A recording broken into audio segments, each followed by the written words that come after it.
Hello, I'm Samira, I'm ethnic Uyghur. This is a testimony from my father.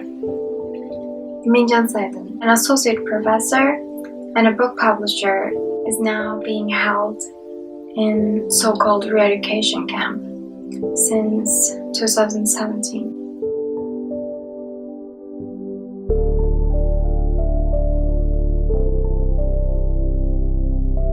He published many translated versions of world-class books. He wanted to deliver advanced knowledge to those who only read Uyghur, so they didn't lag behind due to the language barrier in society.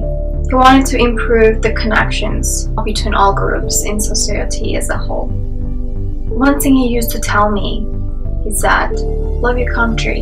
You wouldn't have become the person that you are today without your country. Ironically, is now being held by the Chinese authority.